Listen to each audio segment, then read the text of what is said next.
Welcome to MycoTalks. This is hosted by the MRC Center for Medical Mycology at the University of Exeter. My name is Judith Berman. I'm from Tel Aviv University, and the co-chair today is Gordon Brown from the University of Exeter. Our speakers today are Neil Gao from the University of Exeter and Floyd Wormley, Texas Christian University.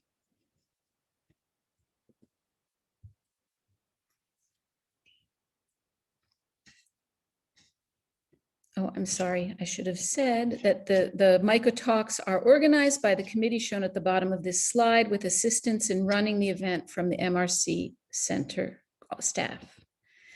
MycoTalks started back in July 2020 as an online platform to bring together the medical mycology community to hear about great science during the lack of face-to-face conferences due to the COVID-19 pandemic. They are held at 4 p.m. UK time on the last Thursday of every month, and we have had an average attendance of up to 300 people. Apart from great science, the philosophy of MycoTalks is to promote diversity in our field in terms of career stage, gender, geographical location, and research field, and the committee is always happy to receive speaker suggestions for our future program. The format is two 30-minute talks on different aspects of medical mycology, followed by a 30-minute question and answer session at the end. Please post your questions in the Q&A tab, stating the name of the speaker you wish to address. Questions will be seen only by the moderators. The chairs will alternate the questions between the speakers and may choose to consolidate questions that cover a similar topic. If we run out of time and your question has not been asked, don't worry, as the speakers will be sent a list of all of their questions after the event. The talks also will be available to watch again on the MRC CMM YouTube channel. The upcoming MycoTalks are listed on our website, and please remember that you must register for each session. Please note that the time of the talks is 1600 UK time, so ensure you check how this might affect your local time. Lastly, we would like to draw your attention to the Medical Mycology Trainee Seminar Series, which is also held on a monthly basis and is a great opportunity to give a talk. So now I would like to introduce our first speaker, Neil Gao. Professor Neil Gao is Deputy Vice Chancellor for Research and Impact and Professor of Microbiology at the University of Exeter since September 2018. From 1995 through 2008, he was at the University of Aberdeen, rising through the ranks to be head of the microbiology research program, the Director of Research and Commercialization, and the director of the Wellcome Trust Strategic Award in Medical Mycology and Fungal Immunology, and co-director of the MRC Center for Medical Mycology. He is a fellow of the Royal Society, the Academy of Medical Sciences, the Royal Society of Edinburgh, and American Academy of Microbiology, and has been the president of 4 different microbiological societies. Neil is well known for his research in medical mycology, and in particular, the study of the structure and immunology of fungi that cause life-threatening infections. Today, he will talk to us about the fungal cell wall, communication across barriers. Neil?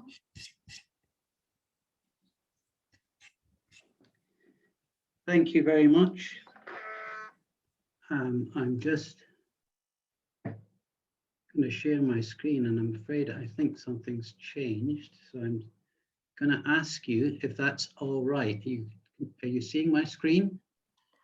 Yes, we see your screen. If you could just switch to presenter view down the bottom. That's okay. Perfect. Thank you. Well, thank you very much, Judy, for that introduction. Great to be back together again via the MycoTalks program. The slide that I'm using as my introductory slide is the sort of topic of what I'm going to be dealing with today. What you're looking at is a sort of titanic struggle between probably one of my own staff's macrophages and the Candida hypha. And what I'm going to try and do is summarize some of the recent work we've done to understand how information is communicated across this interface between the host and the fungus, keeping in mind that the host really largely detects the fungus by perceiving the chemical composition of its cell wall and making appropriate immune responses. And in addition, in turn, the fungus is constantly monitoring the host and is changing its cell wall to try and avoid being captured by the immune system. Now, those of you who've been attending regularly the MycoTalks series will have heard many wonderful talks and presentations which have been about the cell biology of the organism. You can see all the various cell types of Candida on the right-hand side here, and also its pathogenesis. And you can see the various ways it can cause disease on the left-hand side. And you're probably aware of the very high incidence, which is often not very well appreciated by people outside the field, which is also shown in the slide. And I would make the assertion that many of those talks that you've heard about, the importance of those studies will have related either directly or indirectly to properties of the cell wall. For example, when you look at this, there's a list of those properties on the right-hand side, all to do with interactions between the fungus and the top immune cells or antibodies, antimicrobial peptides. Sometimes there have been talks about the interaction of Candida with other organisms in the microbiome we've had recently. We know the cell wall is critical for biofilm interactions. Fungi are able to follow surface contours and to determine hydrophobicity differences in its environment. They have to interact with enzymes and toxins. They interact with drugs, and the drug permeability is affected by the wall. They modify their walls in relation to environmental stresses and in relation to different forms of nutrients, carbon, nitrogen, or micronutrients. And all of these things are critically related to cell wall. But I'm going to talk about the interaction with the immune system. I'm going to start by underlying the importance of the cell wall by pointing you in the direction of some recent unpublished work from Fernanda Alonso in my lab. And what she's done in these data sets in the next couple of slides is to look at the interaction of a range of different targets, fungal cells, with one particular immune cell type. It's a macrophage. And all of these experiments were done under, as far as you could make them, identical conditions. And in this slide, what you're looking at, 3 different outputs from these experiments: the internalization kinetics by these thioglycolate elicited mouse peritoneal macrophages for targets which are Saccharomyces, Candida albicans, glabrata, Cryptococcus with and without its capsule, Aspergillus and Mucor. And the data show you either differences in internalization or the number of macrophages that are internalized by at least one fungal cell after 3 hours, or the number of fungal cells per macrophage. And what you can see is these different parameters are very different. And I would attest that these differences really are reflected changes in the cell wall. And as a summary of this, you can see that, for example, internalization kinetics, with the same target macrophage, a 27-fold difference in that value, that parameter. And later in the interaction, the time at which the phagolysosome is acidified, a 75-fold difference. So when I'm using this is to illustrate the fact that cell wall parameters dramatically affect phenotypes which are critical in underlying pathogenesis. And in doing that, I would also want to point to one other basic bit of background information, which is that when you compare cell walls across fungi, and that would include the fungal pathogens, that the main chemical differences reside in the outer wall, and the inner wall tends to be more conserved and dominated by beta-glucan, beta-1,3-glucan, and chitin for most but not all organisms. So let's then turn to the cell wall itself and look at that at highest possible resolution using cryofixation and electron microscopy. And what we can see here is on the left-hand side. It's clearly for Candida a bilaminate structure. And then if we look at using electron tomography and tilt the stage and look at sort of 3D rendering of this, you can see it's a forest of fibrils which are anchored to that basal layer. And really the rest of my talk is going to focus on what these fibrils are and what they do, what their importance is. Now the cell walls, I've tried to argue, is a very important part of a fungus, particularly for fungal pathogens. And many people have tried to represent the cell wall in various types of models. And I've just grabbed from the literature, a whole series of cartoons of the cell wall which have been presented. One thing that few of these have really tried to wrestle with is try to represent the wall literally. I mean by that, trying to put in position the precise orientation of molecules and their scale, their size.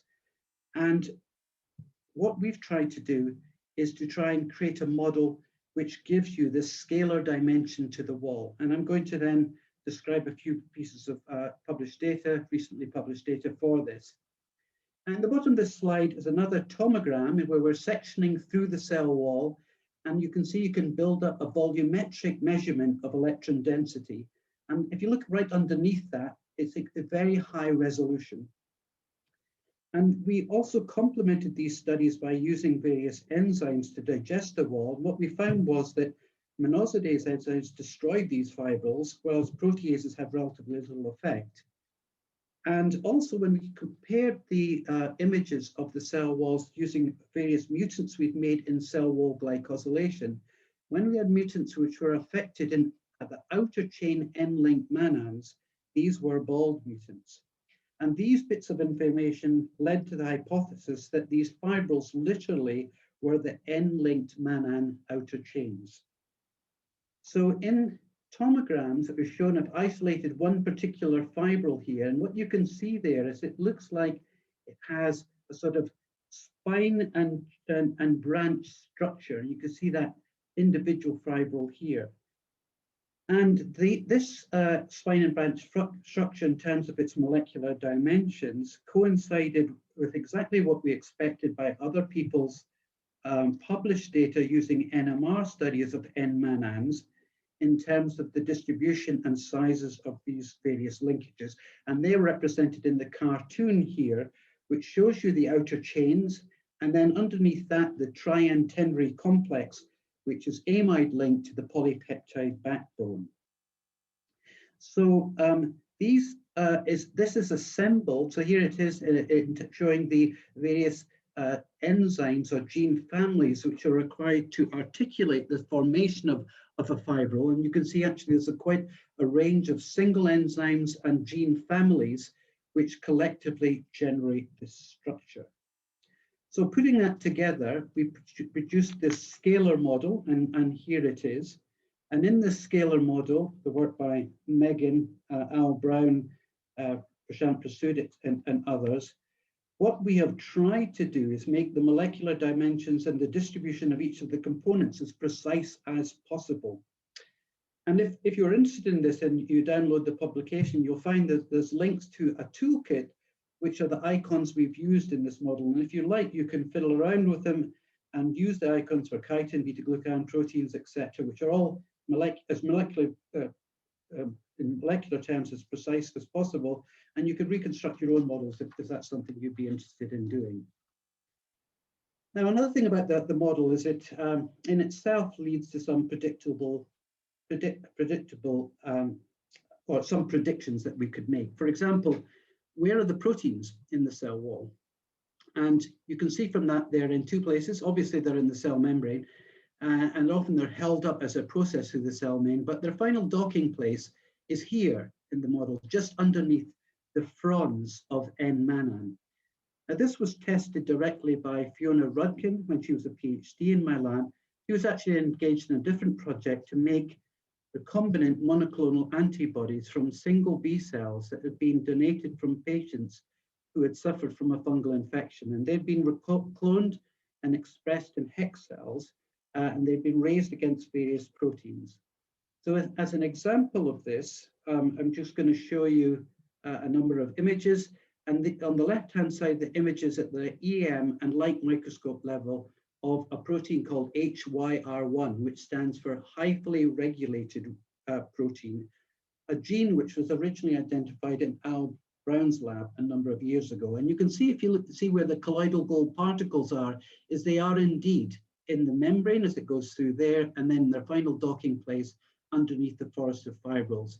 And you can see by fluorescence that they, as predicted, label the germ tubes, but not the parental yeast cells. They've gone in the mutant, back in the reconstituted strain. And then there are 3 other proteins. And as a summary of summaries there, for all the proteins we've looked at, they reside in these 2 locations, a transitory location and a final place just underneath the basal part of the fibrils. So 2 tools used so far to dissect what the wall is doing. One is imaging technologies, and one is an immune type of reporter, an antibody. Now, another type of tool which has been very useful in this collective set of studies have been the mutants of those glycosyltransferases transferases which collectively are responsible for fungal glycosylation, and they're shown here. And I'm going to focus in quite a lot in my talk about a mutation called OCH1, OCH being an acronym for outer chain, and you can see where it catalyzes its first reaction. It's essential for the first step in producing the backbone of the M-manans. So again, as a summary slide, just to illustrate how these can be used, I'm referring to a couple of papers here, both published papers. And on the left-hand side, we're looking at the functional analysis of the MNN2 gene set, 6-member gene family. And as you progressively delete within this family, then the fibrils become shorter and shorter until they become bald.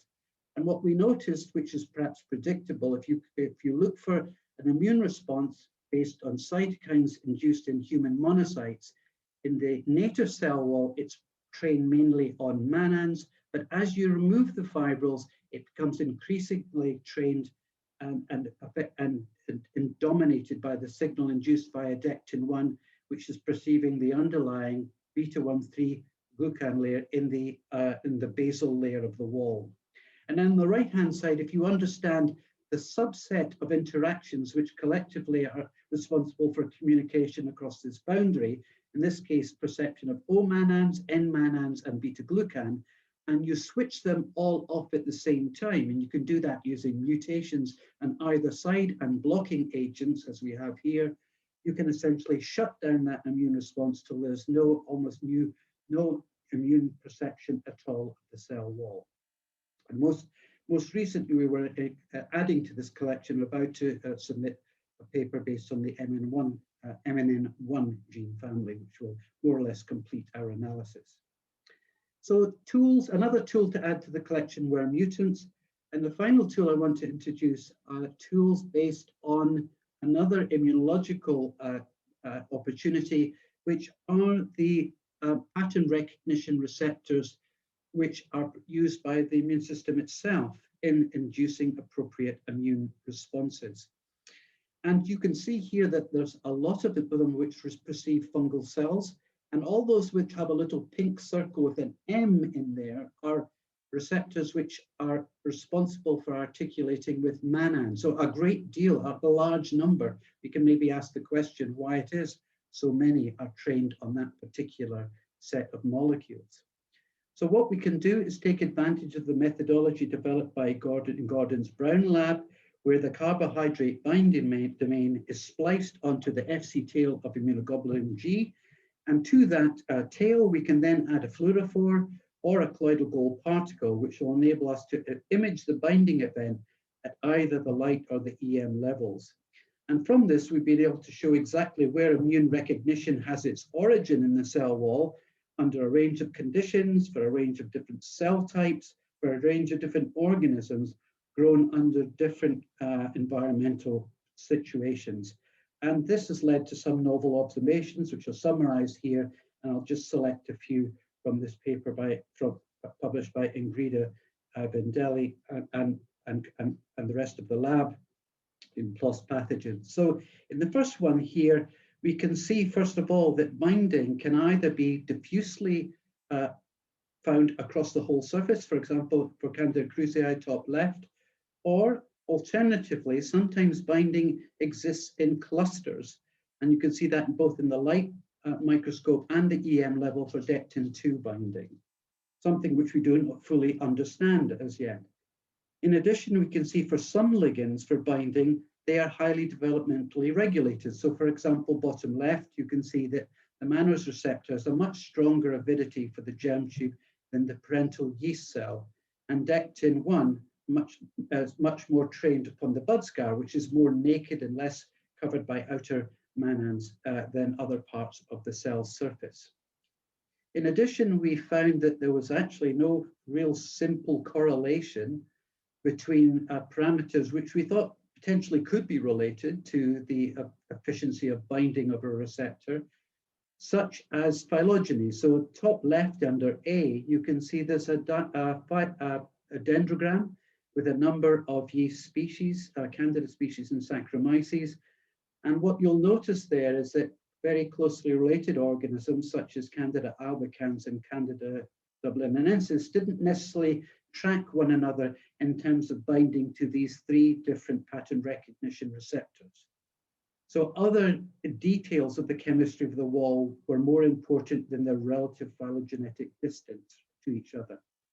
On the right-hand side, again, there was a sort of crude, but only a very crude correlation between relative virulence of strains and the degree of binding. There are three different pattern recognition receptors. The darker colors here represent more virulent strains and more attenuated strains in the lighter colors. So again, no real clear difference based on that parameter.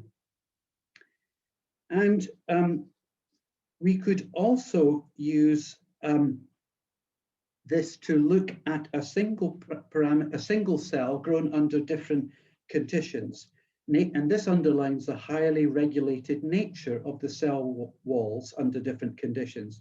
So for example, here at the top, you recognize a typical microbiological growth phase, log phase, exponential phase, then going into stationary phase. And if you track a single strain of the organism under different conditions here, you can see that, for example, for dectin-2, these have reduced binding in exponential phase, whereas the mannose receptor in the middle in red, not changed very much. And for beta-1,3 glucan, the target of dectin-1, increased binding in the exponential phase, perhaps consistent with the known increased number of exposed blood scars in that phase of growth. Now, we could also use these immunological pattern recognition probes to show that mannan detection not only at different sites or locations across the wall, but also in different layers of the cell wall relative to the outside and the inside. So if you look at the top left, you see two histograms with 3 bars in each. And in these, the left-hand bars are for the native walls, and the middle bars are for cells which have undergone mild heat treatment. And as you probably know, what happens to the wall if you treat it with a mild heat treatment around 60 degrees is the wall becomes more porous. It becomes more porous to large molecular weight molecules, such as these C-type lectin receptors. Now, if you look at those histograms, you can see that permeabilization of the wall doesn't really affect mannose receptor binding, which is in pink, very much, to the first bar compared with the second. But you can see that this does have a dramatic change in the ability to bind to dectin-2, which is in gray. And underneath that, we made a hypothesis that this may mean, for example, that dectin-2 binds in the deeper cell wall layer and is normally sterically inhibited by the outer end mannan chains beyond it.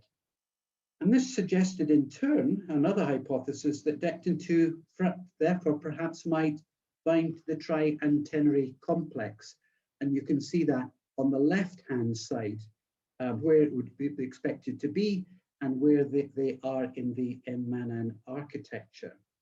And we went on to study that in collaboration, and actually to confirm it, in collaboration with Ken Fitzy's group and Imperial College London. And Ken Fitzy's got these wonderful glass glycoarrays which enable you to scan a whole series of carbohydrates typical of the glycans found in plants, bacteria, and in fungi. And they're in the different colored bands in the bottom of this. And when we did this, this actually seemed to bear out the prediction we made that the mannose receptor and dectin-2 structures bound to ligands, which were typical of the outer chains, and that dectin-2 were bound structures which resembled most precisely the structures seen in the triantennary complex. Right, since that, we've actually done some other glycorase scanning, this time in collaboration with Nikolai Nafantiev in Moscow. And he's a chemist who specializes in fungal glycans. So we're able to do some more fine mapping.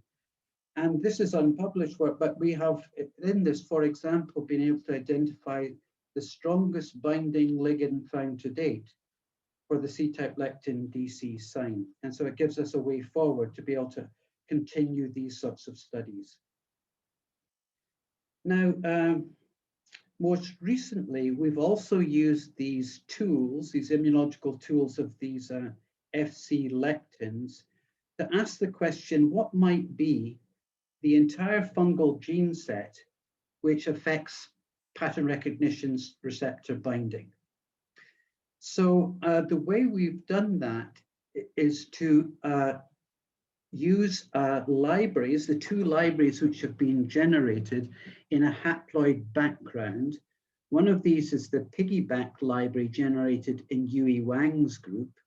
And the second one, which we haven't started using yet, is the transposon library generated in Judy Berman's group, who's been introducing my talk. And the nice thing about these is then you can take these pattern recognition receptors, bind them, and then use FACS to separate out the cells which are the highest binders, the top few percent binders, and the bottom few percent binders.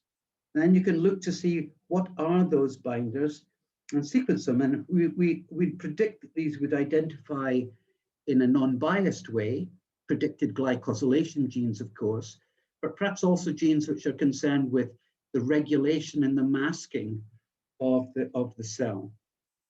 So this is what we've done, and I'm just going to introduce that with an example from some of our first studies, which we have here. So in the top left of the slide, you can see the gating strategy, and we're selecting just the top few and the bottom few percent of cells from the population of haploid mutants.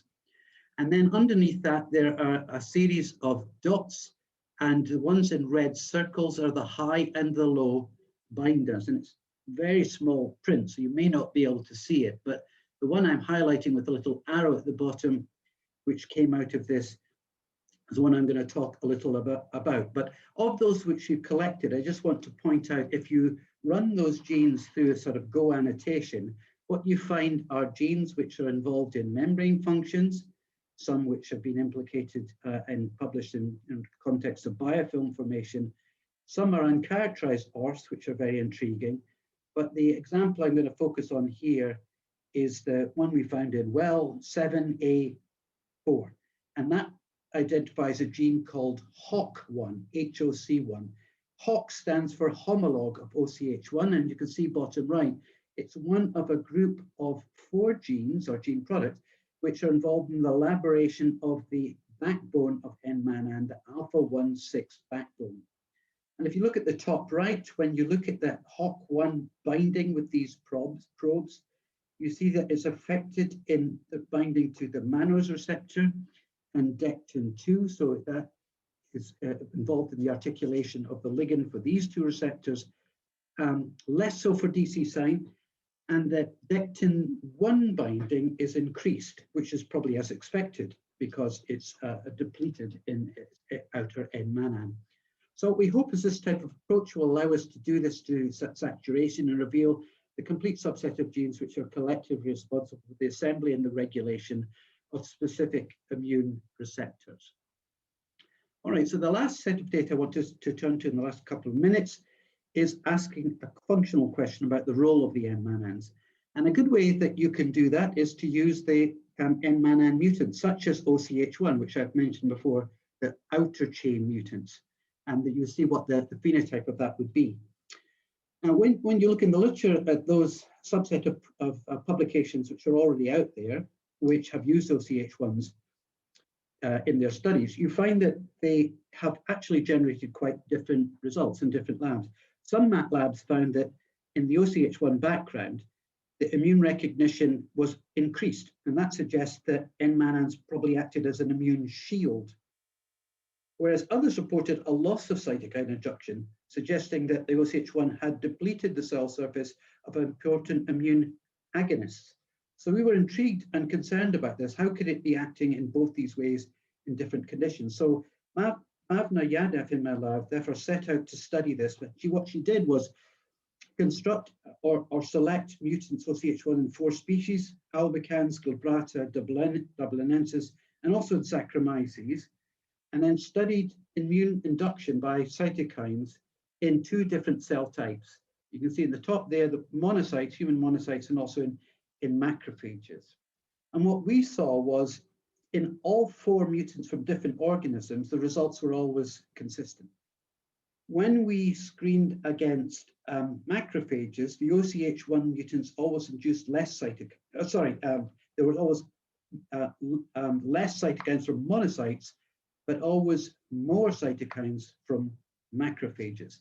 And at the bottom of this slide, we also looked at the ability of glucan phosphate, which you probably know is a blocker which can block recognition of the beta-glucan recognizing C-type lectin dectin-1. So glucan phosphate we found was successful and a strong blocker of production of cytokines in macrophages, but much less so in monocytes. And therefore, what we conclude from this, in terms of the question about whether this the M-manans are flags or are shields, is it depends on the cellular context, the immune cellular context, because it seems that monocytes are highly trained to recognize mannan recognition. And in fact, if you look at that, the transcriptome, they are transcribing multiple genes which encode mannan detecting pattern recognition receptors, whereas macrophages are much more trained to recognize beta-glucan. So what the answer is, it depends on what cell type. And indeed, when you have that vantage point and look back at those papers, they're all consistent with that final conclusion. So I want to now summarize what we've been doing. And what we've been trying to do is understand the interaction of the cell with the macrophages at different scales, focusing in on the cell wall, using a combination of tools, microscopy, imaging, genetic tools, immunological tools, to really understand what the origins and location and structures are of those initial events which trigger immunity. We found that the cell wall is an immune target. We know it's been an immune target, of course. It's also a diagnostic and drug target. We haven't really touched on that today. But it's also very highly regulated. We have to remember that. It's not an eggshell. Its spatial organization governs host-fungal interactions, and it's a moving target for the immune system. I've shown you some of the tools we can use to undergo this structure-function dissection. And we've seen using those tools, we now see that the immune epitopes, which are at the very origin of immunity, can either be diffusely distributed over the surface or clustered. Some of them are superficial. Some of them are buried underneath the surface of the wall. And often they are also developmentally regulated. And maybe that in itself explains why there are so many different mannan detecting receptors. And the outer chains are both the ligands for many pattern recognition receptors, but the mannans can also be a shield to protect recognition from some immune cell types. So I want to conclude just to point out the great people who have been involved in the lab for these studies from my own lab, my collaborators at Exeter, they're all in red, and a special thanks to all of my collaborators internationally who've contributed to this study, and to the organism, which has been part of our endeavors, which has its own charm and interests, as you can see here. And then I just want to sign off by also inviting you to think about this additional opportunity to get together, probably both physically and virtually, in October in Aberdeen in Trends of Medical Mycology. And thank you very much. And I will now stop sharing my screen and hand back to the chairs to introduce the next speaker. Thank you very much, Neil. And I'm sure, although you can't hear it, there are over 250 people who are giving you a round of applause. Thank you very much for an excellent talk. As you know, we're going to move on straight to the next speaker. I'd just like to remind you to please put your questions into the Q&A box at the bottom of your screens, and to preface your questions with the speaker's name for whom you wish to address that question. So moving on, it's really a great pleasure for me to introduce Professor Floyd Wormley. So Floyd is an Associate Provost for Research and the Dean of Graduate Studies at Texas Christian University in Fort Worth, Texas. He obtained his PhD from Louisiana State University, did a postdoc at Duke University Medical Center, and then started his own lab at the University of Texas at San Antonio, where he was based for 13 years until 2018, when he moved to his present location at Texas Christian University. So Floyd is a fellow of the American Association for the Advancement of Sciences and a fellow of the American Academy of Microbiology. And Floyd's research is really focused on trying to develop novel therapies and vaccines to treat or prevent fungal infections. And a lot of his research has been focused around treatment and preventing disease with Cryptococcus neoformans. And I think that's what he's going to talk to us about today. So Floyd, thank you very much, and over to you. And thank you very much for the honor and the pleasure to speak with you today. So I will share my screen and we will get started, and hopefully I can get some of you on the East Coast to lunch on time. So thank you very much for taking some of the time out of your day to join us today, and to listen to my what I call my little Easter speech, to talk to you about what what we've been doing in the laboratory. So today I'm going to talk to you about some of the work that we've done to look at the induction of protective immunity against pulmonary cryptococcosis infections, primarily using mouse models. And so the studies in our laboratory look at host pathogen interactions, in particular host fungal interactions. And those interactions that involve host immune cells and this fungal pathogen, Cryptococcus neoformans, which you've heard mentioned briefly in the talk before, and which I'm sure many of you are familiar with. And you see Cryptococcus here with this huge capsule shown here, as well with this cell wall, the little bitty hole in the middle right there. And this organism can cause disease among immune competent individuals, but primarily Cryptococcus neoformans is the predominant agent of cryptococcosis in individuals who are immune compromised. For example, those who are progressing from HIV infection to AIDS, who are undergoing significant therapies which reduce the immune responses of different individuals. These people may have cancer or transplant recipients, so on and so forth. And so what we have is, thanks to some of the advances in medicine, we have a significant increase in people who are surviving longer, who have cancer, who have organ transplants. However, because of some of the therapies, they're becoming very immune suppressed.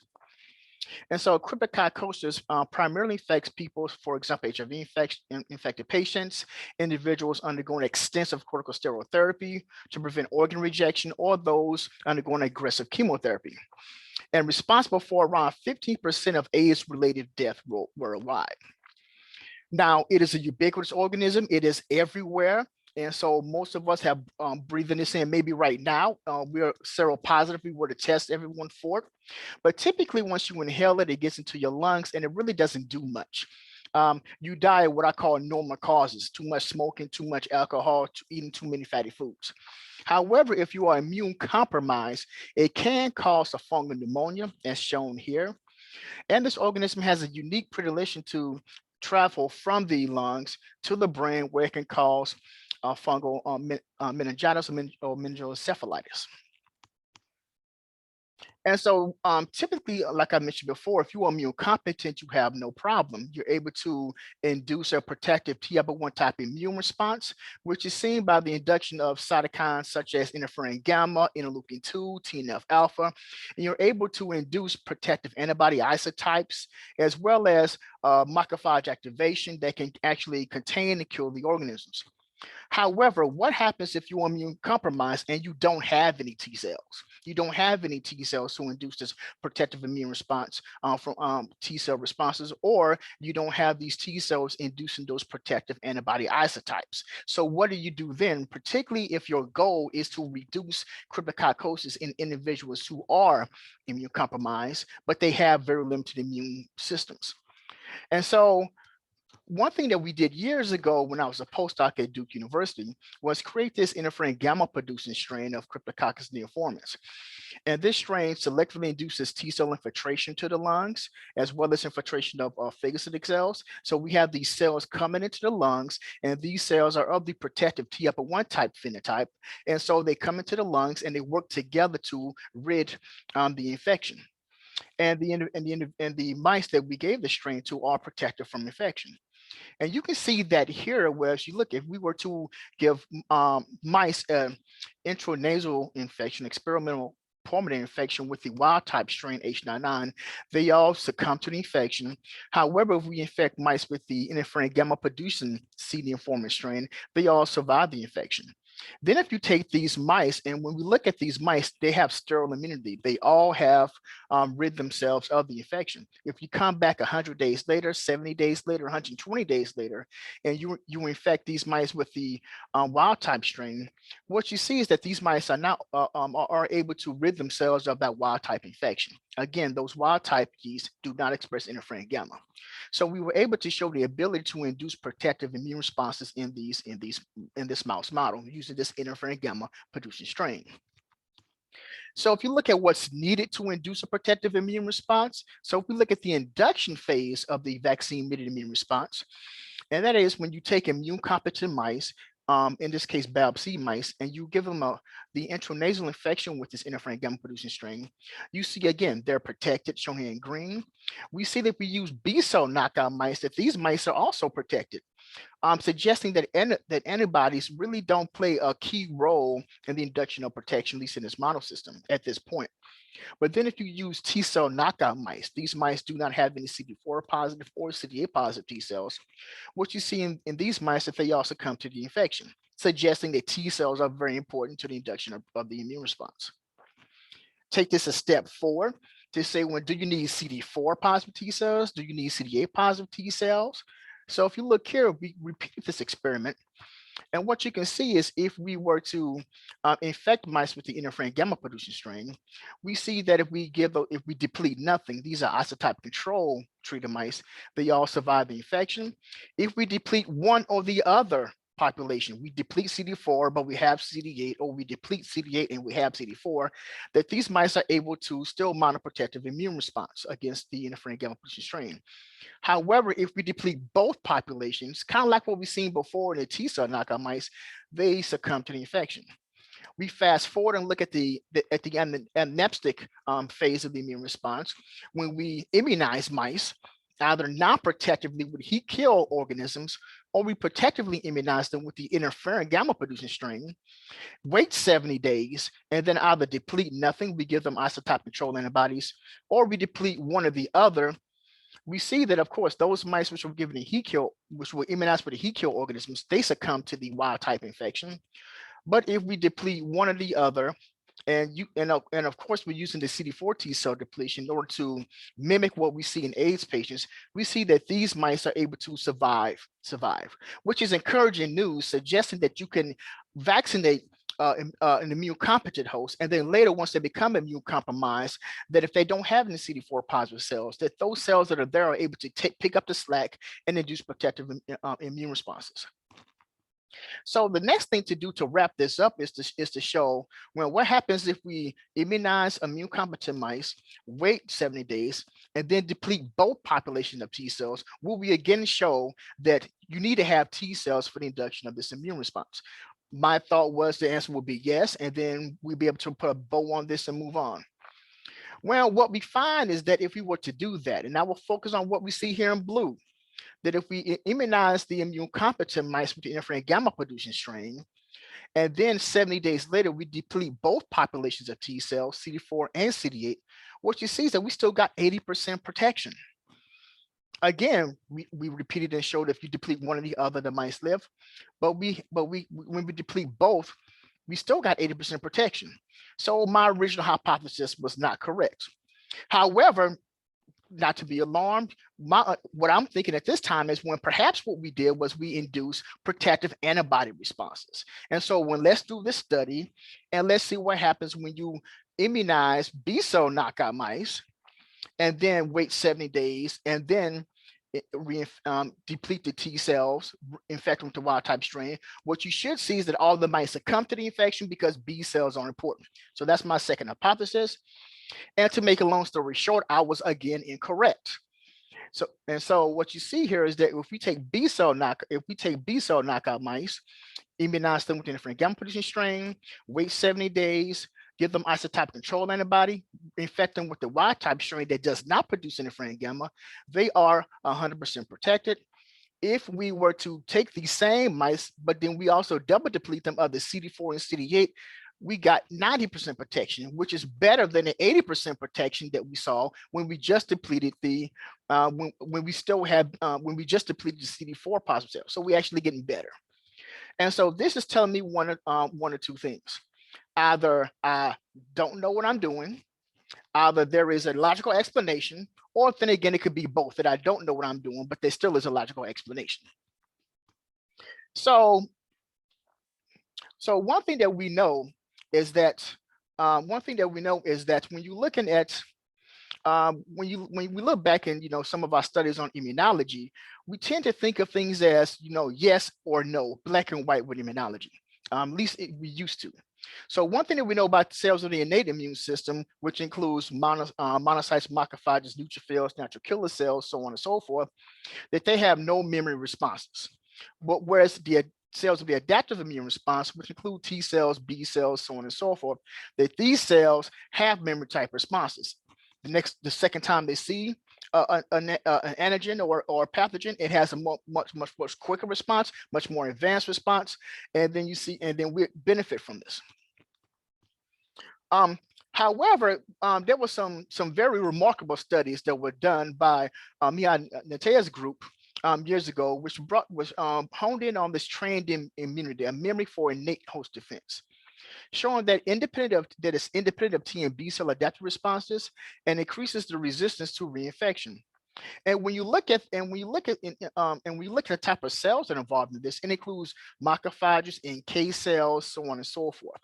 And also can include some epigenetic reprogramming of the cells that's involved in this trained immune response. So what we decided to do was to repeat these experiments and deplete some of these cells to see if we can see evidence of a trained immune response. So we pretty much purchased every depletion antibody that we could afford. So we took B cell knockout mice, we immunized them with the interferon gamma producing strain. Then 70 days later, we depleted nothing and infected them with the wild type strain, which does not produce interferon gamma. These mice have 100% protection. If we deplete CD4 or CD8 positive cells and keep them depleted, they had 80% protection, what we've seen before. However, if we took these B cell knockout mice and we also depleted CD4, CD8, neutrophils, and natural killer cells, we actually went back up to 100% protection. So again, going in the other direction. So then what's left? There's not much left in these mice to do much of anything. So one population of cells that we decided to look at are macrophages. And one of the reasons why we wanted to look at macrophages was because we had some studies that suggest that macrophages were very important for the induction of protective immune responses against cryptococcus neoformans. And so we hatched an experiment in which we took mice and we would immunize them with heat kill organisms or the interferon gamma producing strain. Wait 70 days post-inoculation, deplete CD4, CD8 positive T cells, remove lungs and spleens of unchallenged mice, or we would challenge these mice and then wait till day 1 post-challenge and remove lungs and spleens, deplete them of CD3 positive cells to make sure they have no T cells there, and enrich for macrophages. And of course, check to be sure of the purity of our macrophage population and perform cytokine recall assays. As mentioned before, if you look at macrophages, which are part of the innate immune response, they should have no immune response if they see these organisms a second time. And so you would expect no persistent memory, no faster response. It would be of no greater magnitude upon challenge. What we saw was different than that.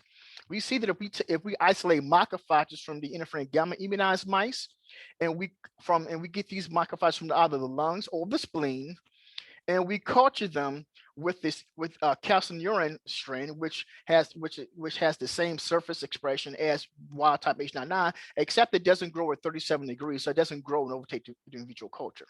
If we culture macrophages from naive mice, macrophages from mice that were immunized with the heat kill organisms, or from those that were immunized from mice that were immunized with the interferon gamma producing strain, we see a significant increase in interleukin 2 and interferon gamma if we take those macrophages from the lungs, and IL-2, interferon gamma, and TNF alpha if we take those macrophages from the spleens.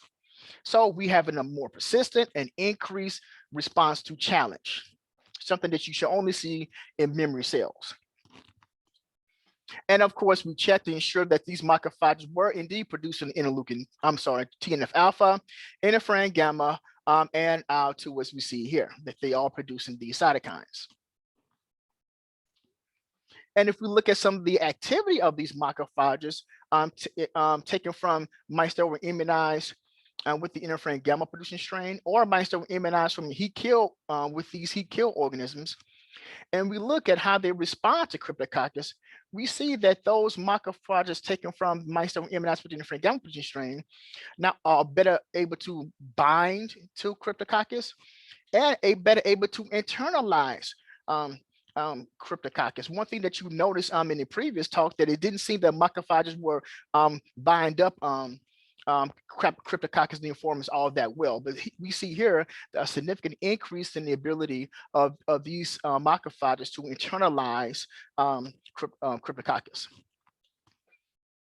We took a look at some whether histone modifications had anything to do with what we're seeing. And one thing that you see is that some histone modifications will actually relax and open up DNA so that the transcription factors and things like that can kind of get in there and therefore increase transcription.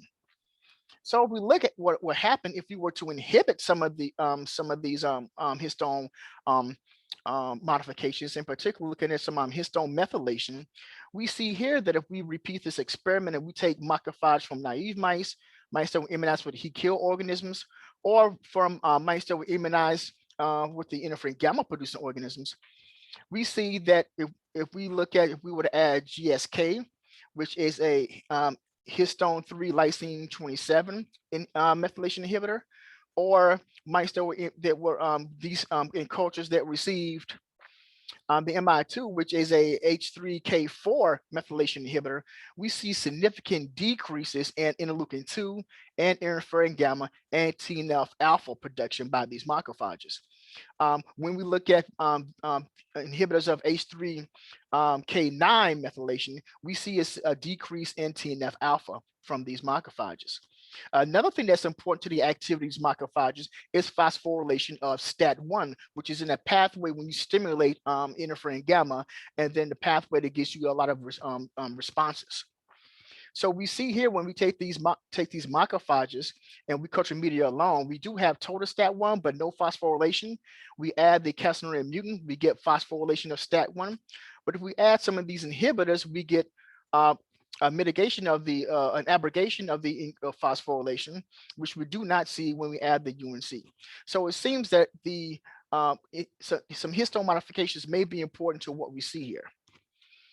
Again, if we were to take some of these macrophages from mice that were immunized and challenged at day 1, enriched for macrophages, and do some CHIP and RNA-seq assays to see what's going on within these macrophages after infection at day 1 challenge, comparing what we see in the macrophages from the interferon gamma producing strain immunized mice or heat kill organisms, what we see is that if we look at H3K4 trimethylation at day 1 post challenge, we see a significant increase in H3 in H3K4 trimethylation in genes associated with increase in host immune responses, defense responses, immune system processes, and adaptive immune responses in these macrophages.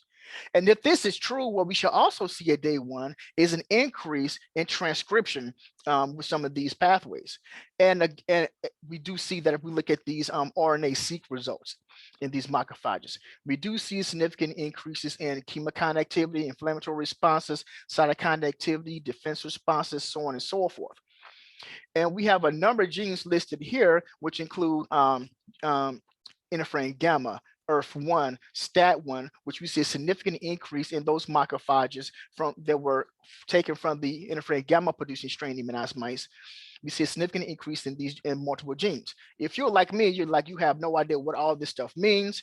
What I leave you with is all of these genes that we see significant increases on in these cells merge upon STAT1 ERF1 pathway, which we know is very important in the antifungal activity of macrophages against Cryptococcus neoformans. That STAT1 signaling within macrophages is required for the antifungal activity against Cryptococcus neoformans, leading to a significant increase in nitric oxide production, which is fungicidal against Cryptococcus neoformans. And again, can be expected in that what seems to happen is that even though the challenge strain does not produce interferon gamma, it seems that when interferon gamma is produced by some cells within the body, that these macrophages and perhaps other cells are receive this interferon gamma, and you see a significant increase in phosphorylation of STAT1 and so on and so forth. Another population of cells we decided to look at were dendritic cells. What do we see going on with dendritic cells? So we did similar studies where we would immunize mice with heat kill organisms on the interferon gamma producing strain, wait 70 days, harvest the spleens, deplete T cells and macrophages, isolate the dendritic cells, and culture them with the calcineurin mutant. And what we see is when we take dendritic cells from naive animals that were immunized with the heat kill organisms, or animals that were immunized with the interferon gamma producing strain, culture them with the calcineurin mutant, what we see is a significant increase in interleukin-2, interferon gamma, IL-4, and TNF alpha, a trend immune response looks like. And if we look again, what's going on inside these DCs by image flow cytometry, we see that these dendritic cells are indeed producing interferon gamma, TNF alpha, and as you can see here, interleukin-2. And again, if we look at different inhibitors of histone methylation, I'm looking here at GSK, which is a H3K27 methylation inhibitor, UNC, which is a H3K9 methylation inhibitor, and MMI2, which is a H3K4 methylation inhibitor. We see the significant reductions, in this case, looking at interleukin-2. Although we see much bigger reductions of IL-2 when we're using the JSK and the MI2 to inhibit that. So other things that we're looking at that we're starting to look at now is, well, what is the need of dendritic cells in this model system? So if we remember, if you were to infect mice with the interferon gamma producing strain and deplete CD4 or CD8, the mice were able to induce a protective immune response to rid themselves of the interferon gamma producing strain. But if we look in these studies, and this is some representative data of a study that we've done a couple of times, if we were to infect wild type mice with the interferon gamma producing strain, or CD103 knockout mice, and these mice are deficient in conventional DC1 cells, what we find is that if we were to infect these mice with the interferon gamma producing strain, and we see the wild type mice in white, and we look at the knockout mice here in gray, and we're looking at what's going on inside of T cells, CD4 positive T cells, and macrophages, we see that in the CD3-103 knockout mice, a significant, huge decrease in IL-4, IL-17, interleukin-2, and IL-22 compared to what we see in the wild type mice. We do see an increase in interferon gamma, perhaps trying to make up for the fact of what's going on inside these mice.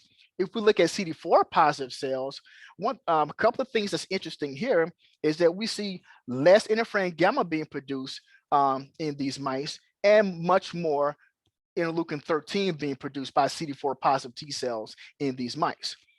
looking at macrophages, and we're looking at alveolar and interstitial macrophages, looking at arginase 1 and inase to give us some clue as do we have M1 macrophage activation or M2 macrophage activation going on.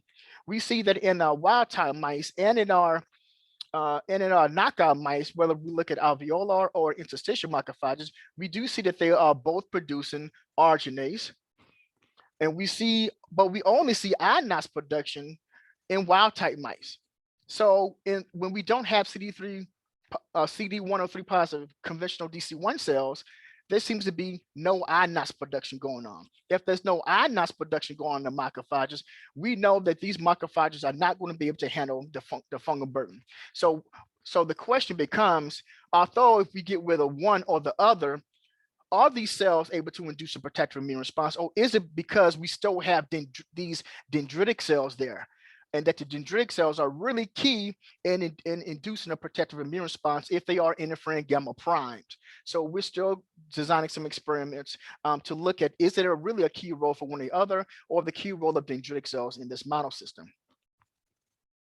And so to summarize this part of the studies, it seems that classical macrophage-activated macrophages are likely the primary effector cell responsible for against seed neoformans. The induction of long-lived memory-like responses by macrophages and dendritic cells are possible.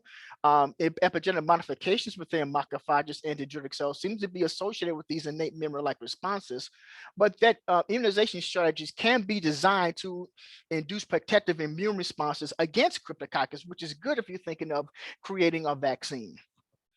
And so since I seem to have a little bit of time, I want to just go on to real quickly to another set of studies that we've been doing, looking at what can be done to mitigate the effects of Cryptococcus-related immune reconstitution syndrome.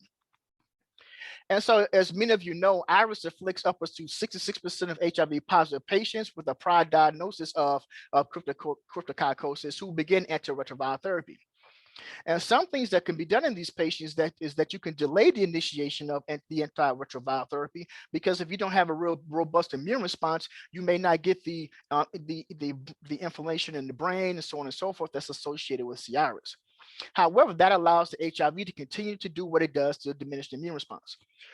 Patients have been given corticosteroid therapies or other anti-inflammatory drugs to prevent C. iris. However, this does inhibit host responses, and one study actually has been halted, showing that some of these corticosteroids may actually inhibit antifungal agents. And so what got us to do this, to look at what we can do in this category, was that we was actually doing some experiments to see what would happen if you deplete leukotrienes in a mouse model, and thinking that if we were to, for example, use 5-lipoxygenase mice that are unable to make leukotriene before, that if you don't have this, then you get a significant reduction in the activation of T cells, macrophages, dendritic cells, and everything that you need to induce a protective immune response. So if you inhibit leukotriene function, then you should get a worse immune response, and the mice should come to the infection much quicker. You know, I'm not always on top of things, but I thought this was certain. As you can see then, again, my initial hypothesis was incorrect. So if we look at wild type mice or 5-lipoxygenase knockout mice, which were infected with the serotype D strain of Cryptococcus, what you see is that the wild type mice start to succumb to the infection, whereas the wild type, whereas the 5-lo knockout mice, none of them succumb to the infection. But if we look at what's going on inside the lung, the brain, and the spleen in the brain, we see that they all are infected with Cryptococcus. So it's not that they weren't infected, they didn't have equal levels of infection, the mice just didn't succumb to the infection. If we look at what's going on in the wild type mice, we see enlarged head, the fur is all messed up, these mice were not looking good. The 5-lo knockout mice, although they had equivalent levels of Cryptococcus in the lung, spleen, and brain, they were getting fat, running around the cage, act like nothing was wrong. If we were to look at some expression of some chemokines that have been found to be associated with have been found to be elevated in patients that have C. iris, we see that if we look in the brains of these mice, we see significant more MCP1 and MIP1 alpha in the brains of the wild type mice compared to what we see in the brains of the knockout mice, suggesting much less inflammation going on in the brains of these mice. And so what we started to do was, when perhaps not having these this fibrolypoxygenase is a good thing, and perhaps this can be a good pathway to inhibit. They could perhaps help people who have C. iris. And so we hatched this mouse C. iris model, in which we took mice, fibro knockout mice, versus wild type mice, and we would give them a small inoculum, 500 CFUs of CD neoformans, and kept them T cell depleted. And then after about 3 weeks, we will allow the T cells to come back. And previous studies have shown us that mice will start to exhibit some signs of cryptococcal meningitis, C. iris. And as you can see here with the wild type mice, we see that these mice actually did start to succumb to the infection, whereas the fibro knockout mice did not succumb to the infection. Although both mice, the wild type mice and the knockout mice, had Cryptococcus in the lung, spleen, and brain. And so in summary, it seems that fibrolypoxygenase inhibition could be a possible strategy to mitigate the detrimental effects of C. iris. And so we're going to be using this model system to look at the impact of fibrolypoxygenase inhibitors on the antifungal activity, making sure that these inhibitors do not inhibit the activity of antifungal drugs, as well as to be used as an adjunct therapy to reduce mortality against C. iris. That is, if you can keep the inflammation down, be able to give the antifungal drugs, that you can keep them alive long enough to be able to sterilize the environment, while at the same time being able to give them the antiretroviral therapy, so on and so forth. So with that in mind, I'd like to acknowledge everyone, all my collaborators who helped me with these studies, but also a ton of the other things that we're trying to kick off in the laboratory. And if your name's not here and we work together, I apologize. Real quickly, I'd like to say congratulations to Joe Heitman. He's been inducted to the National Academy of Sciences. It's always good to get somebody in our group in this organization. And thank you for your attention. And if you have any questions, I'll be happy to respond. Thank you. Thank you very much, Floyd. That was a great talk. And again, you can't hear them, but there's 200 plus people clapping their hands. Thank you very much. And thanks also to Neil again. So where we're going to work this is we'll tag team between questions, and we will, I'll hand over to Judy, who'll ask us some first questions for Neil. Okay. So Neil, I've tried to group the questions a bit into different categories. So I have two first questions about what goes on in the process of making the polysaccharide components of the wall. The first one comes from Rachel Murray, who asks, do we understand how nanoproteins are transferred through the cell wall to reach their place in the outer protein band? Have you identified any mutants in which this transfer is blocked? Yeah, that's very interesting. So most of the proteins in the wall are in the class of the GPI linked proteins. And these are processed at the membrane. They have a lipid component, and that's removed at the membrane. And then the tail becomes anchored to beta-1,6 glucan, and in turn that becomes covalently attached to beta-1,3 glucan. So it's actually covalently attached to the cell wall. And that happens at the membrane. Now, it's possible that getting to the final stage might be regulated, but it's going to be regulated while it's attached covalently to parts of the basal layer of the wall. So perhaps a major contribution to that process is actually just a physical expansion of the wall as more underlying layers of the beta-1,3 glucan chitin layers are added. And if you look very carefully in images of the tips of buds or the tips of hyphae, the wall is considerably thinner at the extreme apex, and the native wall is not really fully formed. It's more labile, more plastic, has to be because it's expanding. and then it's added to, and basal layers are added, so the wall gets thicker and more rigid as it becomes the shoulder of the bud or the tip, and that's part of that process. So I think it's not so much a part of an active process within the wall as mainly that, although never say never. It would be quite possible that you could imagine having mutants where that distribution has been perturbed. But of course, we've not really been in a position to answer that question. We haven't had so many of the tools. So it is be interesting to know whether there are mutants out there where you see that alteration in binding. Sorry, that's a long answer. The other thing is, so that some of the smaller subset of proteins are proteins which have got internal repeats, and they're called PIR, proteins with internal repeats. And these are attached to beta-1,3 glucan again, and they're alkali labeled. They might be sort of ether linked via hydroxyl groups originally. Again, I think it's most likely that process happens near the membrane, and then it moves out towards the outer part of the wall as the membrane matures. I hope that makes sense. Okay, and a related question is from Mukund Ramakrishnan, who asks, do the large number of glucans in fungal cell walls undergo any kind of secondary modifications akin to post-translational modifications in proteins? Okay, well, perhaps to answer that several ways. So first of all, if you looked at that structure of end-linked mannans, you'll notice there's several different linkages, and they're progressively added. So they are modified as they're matured. Also, there's some of the linkages involve phosphodiester linkage. So the phosphate gets incorporated, and that's an acid labile linkage. So people talk about the acid labile fraction. That's the bit which can be chopped off if you treat with acid, and that's beyond the phosphate group. So those are modifications which exist to the mannans, and that glycosylation process is a continuous process as it passes through various parts of the Golgi.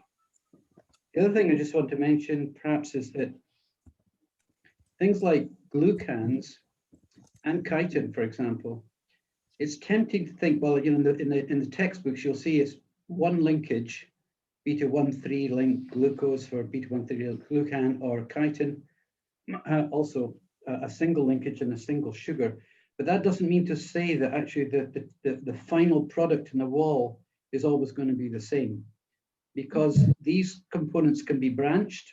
So beta-1,3 glucans branch with beta-1,6, and that branching frequency can be different. They can be more or less crystalline. They can be more or less cross-linked with other things. And very interestingly discovered in Dave Williams' lab that some beta-glucans are circular, have circular components.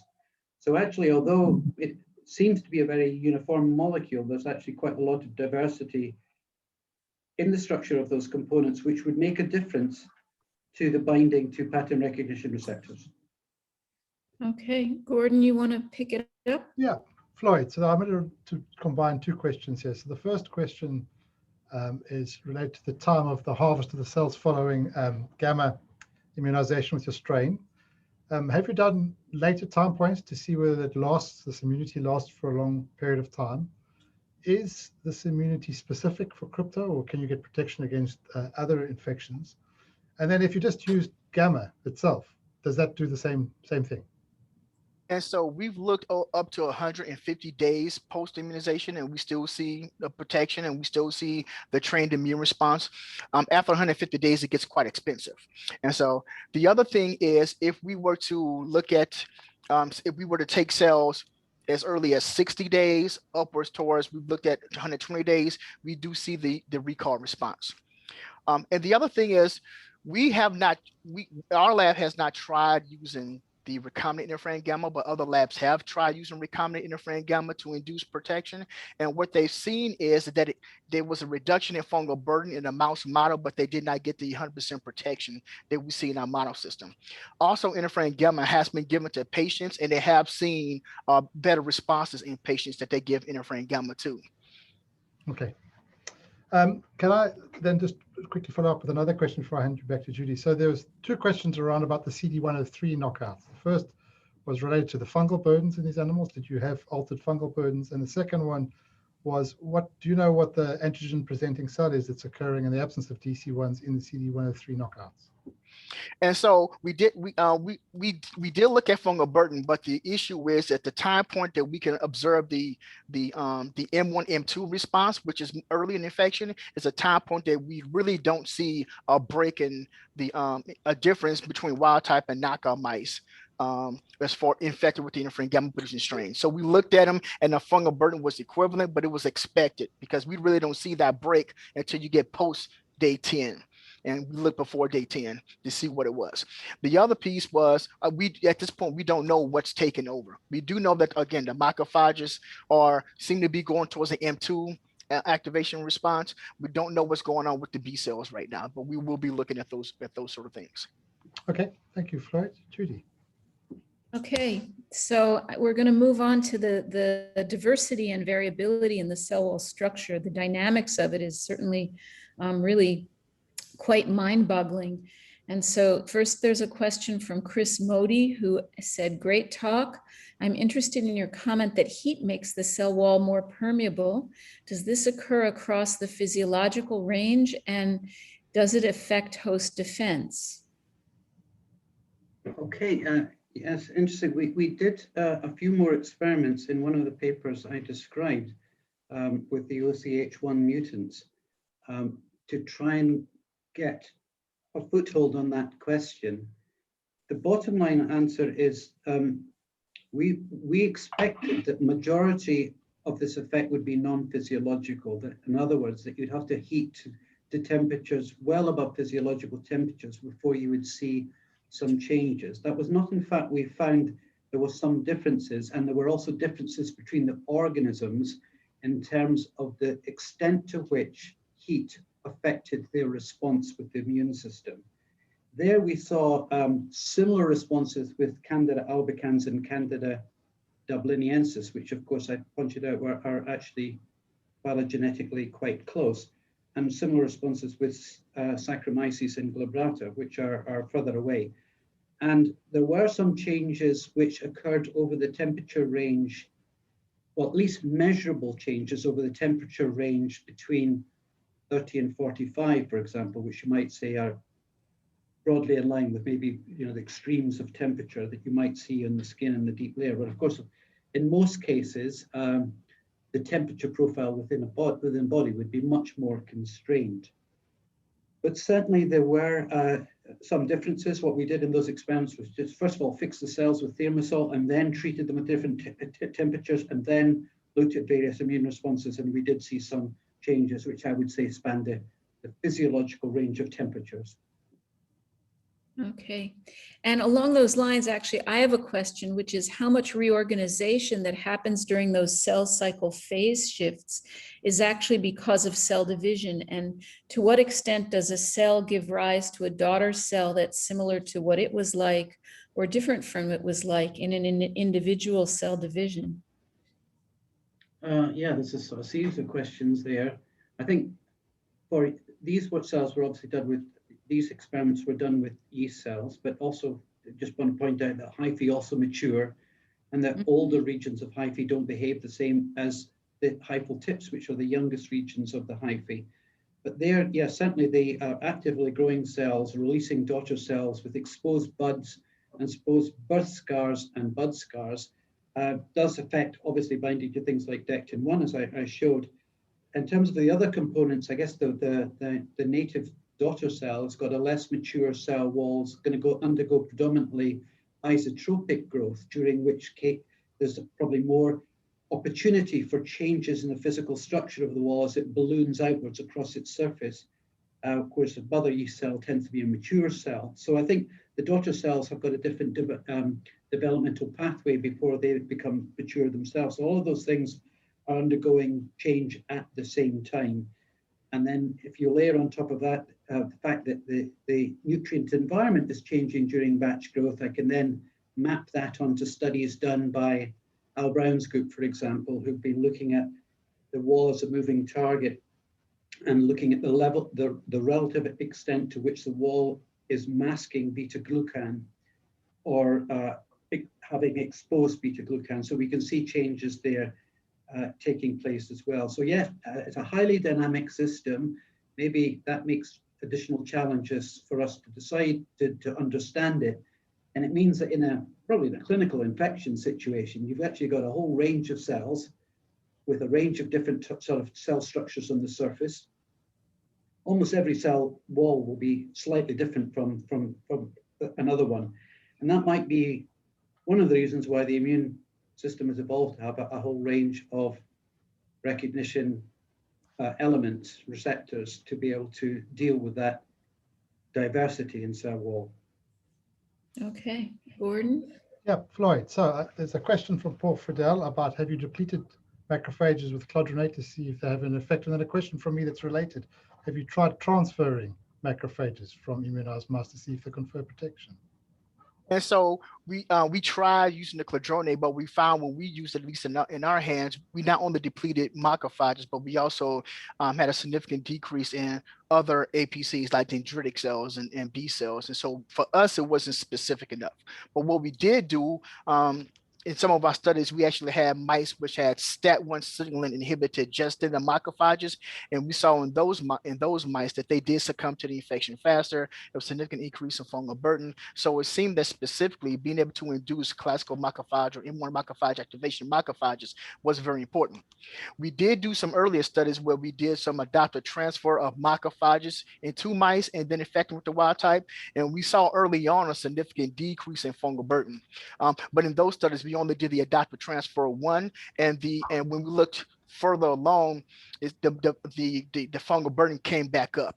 And so right now what we're going to do is we're going to see what happens if we gave either more macrophages or gave macrophages at more times, maybe once a week, what would happen. But we did see a significant decrease early on in the infection when we did those adaptive transfers of those macrophages from immunized mice. Okay. And then there's another question about the impact on the myeloid, the DCs and macrophages. So you obviously saw this trained at the site of the lung, right? But the question from Pete Cook is, do you see training elsewhere in other sites? When we also looked in the spleens, so we see that the macrophages and the DCs, if we isolate from the lung over the spleen, that we do have this trained immune response, which is not surprising because a lot of blood's flowing through the lungs, flowing through the spleens. So you probably do have some organisms as well as some of the antigens or whatnot that's not only infecting the cells in the spleen, but some of the blood is also carrying macrophages and DCs there, and so they're probably all getting introduced to the organism. But short story, yes, we see them in lung and spleen. Okay, thank you. Back to you, Judy.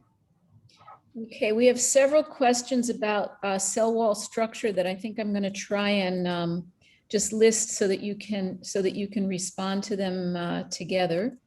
One is from Paul Rowley. Can you speculate on whether you believe that there's a higher level of organization of the Manan layer rather than it being a homogeneous carpet? One from Julianne Naglick. Do the clustered immune epitopes co-localize with lipid rafts? And from Sam Nanjapa, just curious, what would be the overall charge of the outer manans and if some constraint from the charges on the glucans? Right, 3 questions. First one, is there any organization of the Manan layer? I showed some clusters. Those clusters, the epitopes are probably proteoglycans. They seem to be partly based on the protein backbone and partly based on manans. And it is entirely possible that there is a higher level organization to the Manan layers. And that would not surprise us based on the binding patterns we've seen. We then have to explain that, and I suppose that takes us to the second question, which I think Julian asked, which is, could there be a relationship, for example, with lipid rafts, which you can detect with various probes? And that's a great question, and it's an answerable question because there are probes, as I said, Philippine and others, but I don't know the answer to that yet. So that should and could be done by by fluorescence, probably by looking to see if there's a co-localization, and that would be an interesting experiment to try, but not done so far. Then charge. I mentioned the phosphomanans. The phosphate has a charge, so these are negatively charged, and there's a 7-member gene family, the MNN4 family, that is responsible for the addition of the phosphomanans. Although curiously, nearly all of that activity in terms of being able to add the phosphomanan resides in just one member of the 7. Most of it is based on one. The others have more minor contributions. And certainly those are important. So charge is important for a number of things, particularly interactions with things like probably antimicrobial peptides, which also are charged. It doesn't seem to have very big effects on other properties such as adhesion and interaction with other cell types in our experience. But again, a limited number of observations to count on there. But certainly the charge in the cell wall is a very important parameter, and you can use a very simple dye, halcyon blue binding, to follow that. It's another charged dye, and you can eliminate the charge in the appropriate MNN1 mutant background. So if you want to do experiments about the contribution of charge, there's a very clean genetic null mutant which enables you to answer those questions. And we've done some, but not an exhaustive number of experiments of that sort. Okay. Thank you. Okay, Gordon. Yep. Okay, Floyd, there was a question about the day 70 after immunization with the interferon gamma strain. You mentioned sterilized immunity, but is there any fungal burdens there that are present? Or could the Cryptococcus have become latent in some way? Yes, we've looked at whole brain tissues, whole lung tissues, whole spleen tissue, as well as in a bone marrow. Past between day 30 and day 40, and we noticed that most of the mice have completely cleared it before day 30, and all the mice have completely cleared it but around day 35. So when we look at day 70 or day 100, there's been none there for a while. Okay, and then the other question is, have you looked at type 3 interferons? No, we have not looked at type 3 interferons. That's a very good question, something that we might want to look at. Okay, and then my last question, which comes from me, I think we're running out of time, so I'll hand back to Judy, is how long is it going to be before you take your vaccine into humans? Well, when I was a postdoc and I wrote my first K22, I was admonished that this would never be a vaccine for humans, that nobody would take it. So I'm very hesitant to say this is a vaccine, but it is a great model to study vaccine-mediated immunity. However, I think that there's some things that we can probably do to it. For example, knock out some genes to make it so attenuated that it would never be a problem in immune-compromised individuals. And currently, we're doing some studies to look at the possibility of this strain inducing protective immunity in humanized mice. So we're taking a step towards that direction. I would love to be able to do that. Okay, thank you, Floyd. Back to you, Judy. Okay, so I'm going to group 2 other questions. One of which is from Abdul Rahman Adamu Bukhari, which is for Neil, and is about, are there intra-species variation within PRR responses to the mannan and glycans? And then Tamara Doring actually asked if she said the fibrils are so beautiful and clear in the outer layer of Candida cells, and I wonder in what other fungi you see this organization. In Cryptococcus, fibrils like this aren't apparent on close imaging of the wall, but of course the capsule is at the wall's outer aspect, which may change structure. Okay, so the first question was species variability. Yes, there is. We could have predicted this from quite a long time ago. Some of the early beautiful studies done by Shigeo Suzuki and others, for example, in Japan, on serotypes of Candida species. We know those serotype differences really relate to structural differences in the end-linked manans. So there are clear differences between serotypes, between organisms which are based on this. Remember that these pattern recognition receptors with the carbohydrate binding domains are usually only binding a few one or two or very few sugar residues, and so it's those sugars and the linkages between them which are critical, and they vary quite a lot. There's also quite a lot of molecular heterogeneity within a mannan. That's to say, it's not a homogeneous material like a protein, which is template driven. That's one thing which makes a difference. So it's polydispersed. It's a sort of there's an average conformation, as it were, in terms of the arrangements of the sugars, but those averages vary from organism to organism. And then Tamara's question was about that particular representation of these fibrils, where they found, well, it certainly looks like that in Saccharomyces. So a lot of the yeast-like Ascomycetes have got that, but interestingly enough, they're in Aspergillus, like Aspergillus fumigatus, which is of course also Ascomycetes, there are many fewer. It looks like the glycan component of the proteins in the wall is much less glycosylated. There have been a lot of studies done by a variety of groups on this, and I wouldn't claim to have special expertise there, but they do seem to be much bolder and less fibrillar in appearance. So I think that is typical of probably quite large numbers of species, but certainly not universal, even within the same group within the Ascomycetes. So I think it would be nice to actually have a better atlas of structures, of cell wall structures, using these high resolution imaging techniques, but that's been a rather specialized technology and not universally adopted across different labs in the past, but actually makes a big difference being able to image the wall using freeze substitution and cryofixation. You really get, you don't get good preservation of the wall unless you use that methodology, and therefore you tend to get a lot of burning of the outer cell wall without it. So it really needs to be done in the appropriate way. Thank you very much. Thank you, Neil, and thank you also, Floyd. We've now run out of time for questions, but we will send all the questions to the speakers afterwards so they can answer them personally. So thank you to the speakers and to Gordon again, and also to Jules Bristow and the other MRC CMM staff behind the scenes for all their help in running MycoTalks. We all look forward to seeing you on the 24th of June, when our speakers will be Julian Naglick and Elaine Bignell. And thank you very much, and have a good evening or day, depending on where you are. Bye-bye. Thank you all. Bye.